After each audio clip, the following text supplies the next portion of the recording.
ज्वालामुखी का नाम सुनते ही हमारे दिमाग में आग, लावा और विनाश की तस्वीरें उभरती हैं। लेकिन क्या आप जानते हैं कि यही विनाशकारी ज्वालामुखी कभी-कभी पूरी धरती को ठंडा करने की क्षमता भी रखते हैं? जी हाँ, इतिहास के कुछ सबसे शक्तिशाली ज्वालामुखी विस्फोटों ने न केवल तबाही मचाई बल्कि दुनिया का तापमान भी कुछ समय के लिए गिरा दिया था।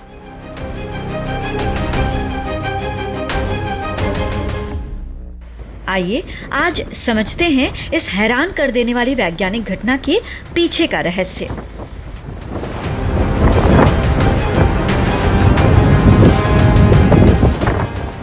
वैज्ञानिकों के अनुसार ज्वालामुखी का लावा पृथ्वी को ठंडा नहीं करता।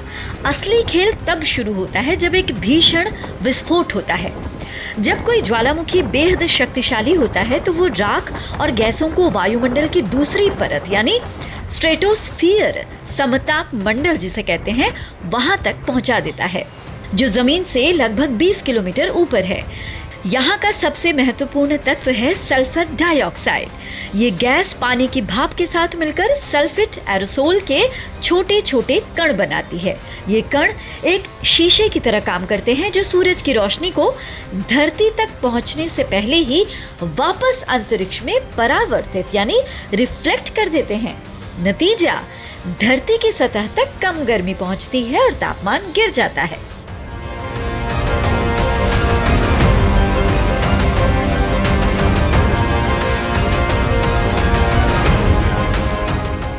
इसका सबसे बड़ा प्रमाण हमें 1991 में फिलीपींस के माउंट पेनाटुबो विस्फोट से मिला। इस विस्फोट ने करीब 2 करोड़ टन सल्फर डाइऑक्साइड वातावरण में झोंक दी थी। इसका असर ये हुआ कि अगले 1 साल के भीतर वैश्विक तापमान में लगभग 0.5 डिग्री सेल्सियस की गिरावट दर्ज की गई।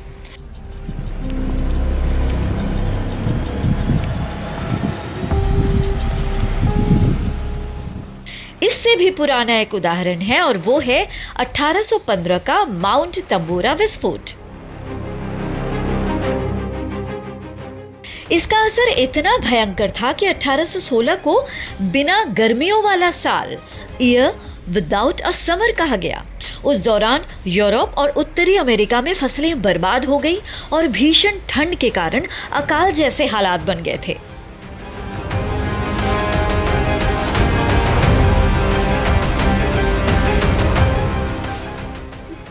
तो क्या हर ज्वालामुखी दुनिया को ठंडा करता है? जवाब है नहीं। इसके लिए विस्फोट का बहुत ऊंचा होना जरूरी है। अगर गैसें वायुमंडल के निचली परतों तक ही सीमित रहती हैं, तो बारिश के जरिए वे जल्दी साफ हो जाती हैं।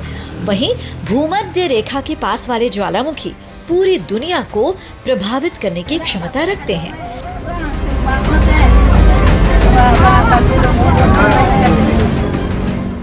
अच्छी बात या बुरी बात यह है कि ये शीतलन यानी ठंडा करना अस्थायी होता है।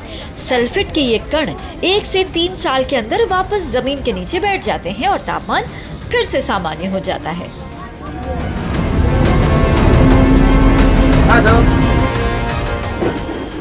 वैज्ञानिक अब इन प्राकृतिक घटनाओं का अध्ययन कर रहे हैं ताकि भविष्य की जलवायु चुनौतियों को बेहतर समझा जा सके। हालांकि कुछ लोग ग्लोबल वार्मिंग से निपटने के लिए इसी तकनीक जियो इंजीनियरिंग के इस्तेमाल का सुझाव देते हैं, लेकिन वैज्ञानिक इसे ग्रीन हाउस गैसों को कम करने का विकल्प नहीं मानते, क्योंकि ज्वालामुखी का प्रभाव केवल एक प्राकृतिक चक्र है जो अस्थायी है।